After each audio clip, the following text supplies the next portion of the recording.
Welcome back to the Zeanah Engineering Complex. I'm Justin Dothard, leading you on this second sneak peek. We're starting off high atop Neyland Stadium to give you a sense for the building's shape and its context. The building is divided into 4 wings, and it's fused at the center by the atrium. We're excited that it's going to serve as a new face for the southeastern portion of campus, and that it will serve as a new gateway for the Temple College of Engineering. So we're standing at the south entrance to the building. You can see behind me the 3 large openings. Those will have glass fold-up doors in them.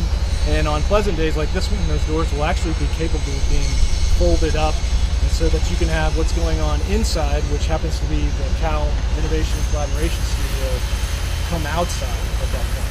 So let's go take a look inside and we'll give you a better picture of that area.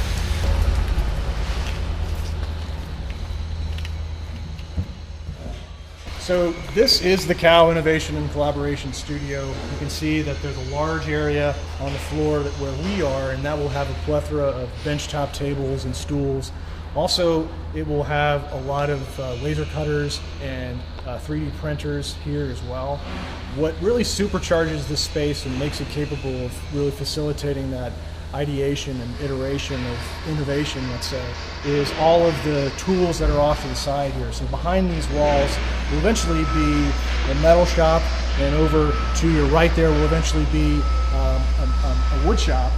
And we also have a water jet cutter, a welding booth, a paint booth, really just a lot of great tools to be able to help these students on their way to bringing their ideas to fruition. Also upstairs on the mezzanine level, there are collaboration team rooms, there is a visualization lab there, and also there is an electronics lab. All right, so let me take you into the first year design studio now. So that quick connection there is actually intentional. The first year design studio here was envisioned being in close proximity to the Innovation and Collaboration Studio, not only so that these individuals could utilize those same tools, but also so that these individuals would be in proximity to upper level students and students in different disciplines. So it's really about inspiring these students with upper level projects and projects of different disciplines. So this is the John and Ann Tickle atrium. It's progressed considerably since the last time we were here.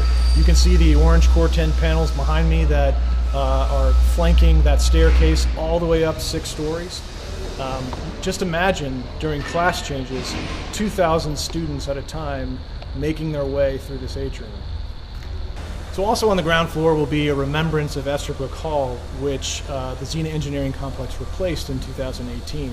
Estherbrook Hall occupied this site for 120 years, and 16 of those years it was shared between the College of Architecture and the College of Engineering. The exhibit behind me will be framed by the familiar basket handle arch that Estherbrook displayed for many, many generations, and also the stone that was a part of that archway is being reused to frame this exhibit. So remember those 2,000 students in the atrium. Certainly this space will be about movement, but it'll also be about being stationary as well. So we'll have tables and chairs for anyone to sit down, converse, eat. We also have countertops with stools that are integrated into the atrium stair itself at places. And then further beyond there, you can see we'll also have this on most levels, an alcove for booths. And those booths will have power. They'll have writable walls, so you could collaborate there if you wanted to. Okay, so we're in the Engage Tutorial Center now. There is an equivalent to this in Perkins Hall right now in room 108. It's extremely popular, but it's filled to the brim, and it's only half the size of this one.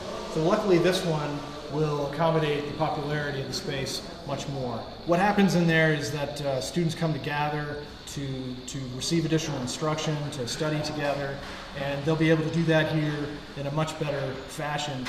You'll have seating for lounging, you'll have seating in booths, you'll have high tables that will be better suited for an instructor to come around and offer some tips. So we're hoping that the popularity of this will really contribute to the overall strategy of the first year programs to try to retain as many students as possible, especially those from underrepresented demographics. So one of the greatest tributes to the student experience here at the Zeanah Engineering Complex is the fact that a lot of the most prized real estate has been devoted to students. So on Wing 4, where we are right now, most of the river views have actually been assigned to either student collaboration areas or graduate assistant open offices.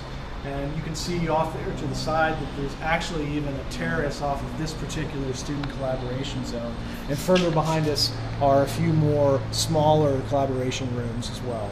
All right, so we're actually right next to one of the Engage Active Learning classrooms. Let's go take a look.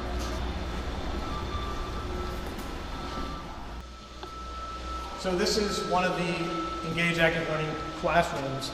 It's about 50 feet by 80 feet.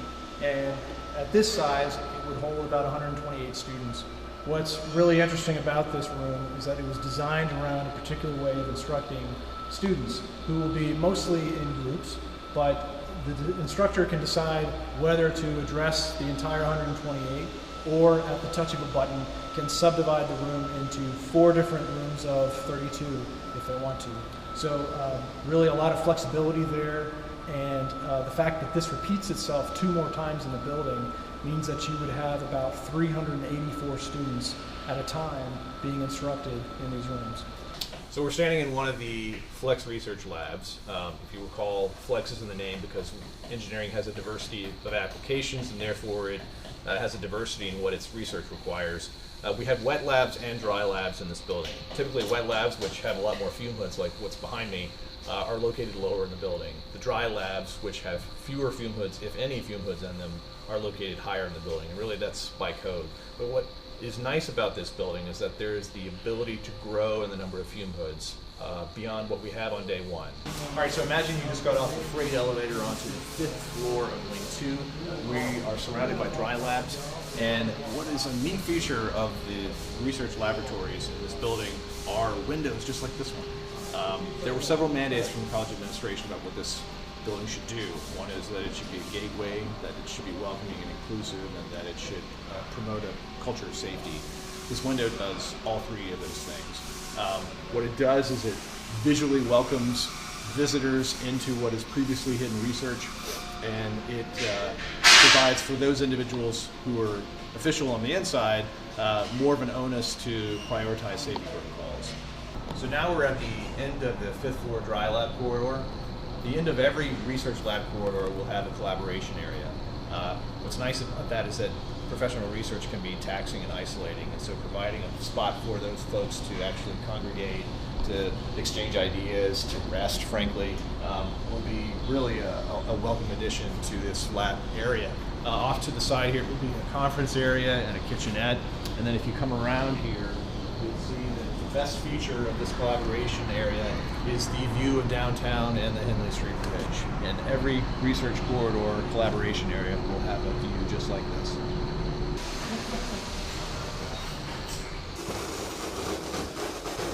So here we are on the 5th floor of Wing 1. These are the Flex Research Lab offices. Considerably further along than the last time you saw them. This building is getting completed from the top down. So we'll move from here, the 5th floor, down to the ground floor. You haven't seen any of the nuclear engineering spaces yet, and we'll show you the fast neutron source room there, which is not as far along as this, but it is coming along. So this is the fast neutron source, which is one of the radiation laboratories that few people will actually get to see.